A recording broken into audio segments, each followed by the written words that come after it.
Hello, it is an honor for me to be here today to share a biblical leadership principle. I want to take us to Exodus 18:21. This verse says, "But select capable men from all the people, men who fear God, trustworthy men who hate dishonest gain, and appoint them as officials over thousands, hundreds, fifties, and tens." In leadership position, one criticism that you will hear often is the fact that you don't delegate enough. People will tell you that you need to hand some of your responsibilities over to someone else. They will tell you that you need to trust others more, that you have to stop micromanaging. So when we hear these criticisms, sometimes we feel compelled to just hand more and more responsibility over to other people. But delegation is a tool, and it's a strategy that must be used carefully. Otherwise, it doesn't make the job easier, and it creates more problem for you as leaders. There are two things for this event in Exodus 18 that I would like to share. The first thing in verse 21 that we just read is that in order to delegate, we must have qualified people, qualified individuals. It says that he is to select people who are men who fear God, trustworthy men who hate dishonest gain. So there's certain criteria to selecting people for tasks and responsibilities. When you have a project or responsibility that you want to hand to someone else, make sure that you're handing it to someone who's qualified and can do the job correctly. The second thing, these people have certain role based on their capability. They are to be in charge of 1,000, hundreds, fifties, and tens.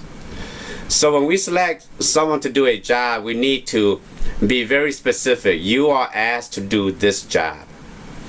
And including that direction could be things like due date, who's involved, what are some bylaws and principles that guides the project. So when you give clear direction, clear purpose, the person you're handing the job to will be able to take responsibility and fulfill that job or that task that you asked them to do in the way that you want. Many times delegation fails because we don't give clear directions and clear purpose.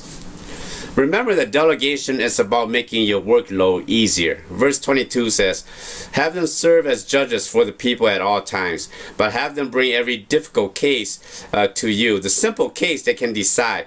That will make your load lighter, because they will share it with you." So the purpose of delegation is to make the load of the leader much lighter.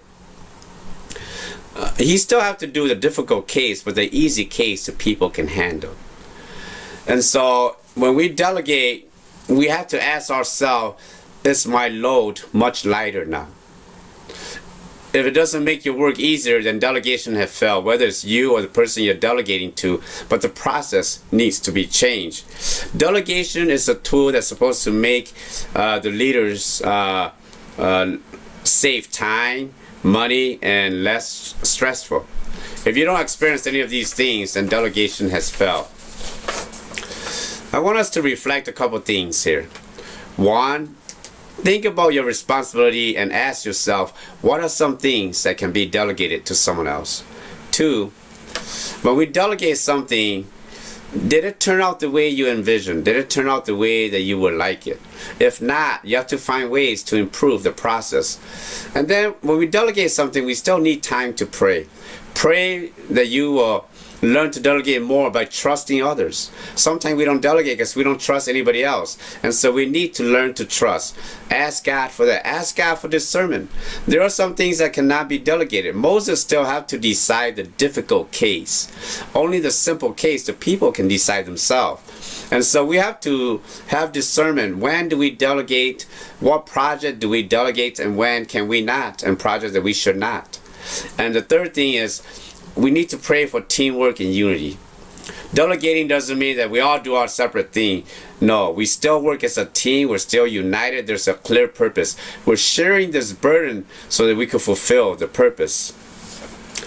This week, I'd just like you to think about your workload. Maybe look at your task, your daily task, your weekly task, and think about some things that can be given to someone else or delegated to someone else. And then find the right people for some of those tasks.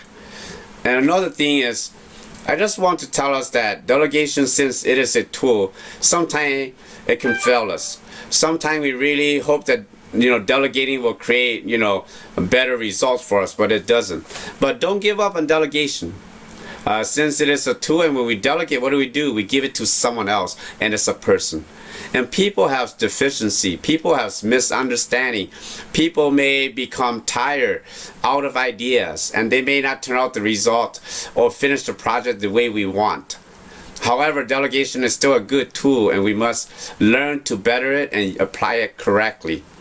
And so just continue reading, and hopefully we will all be better at delegating our responsibilities.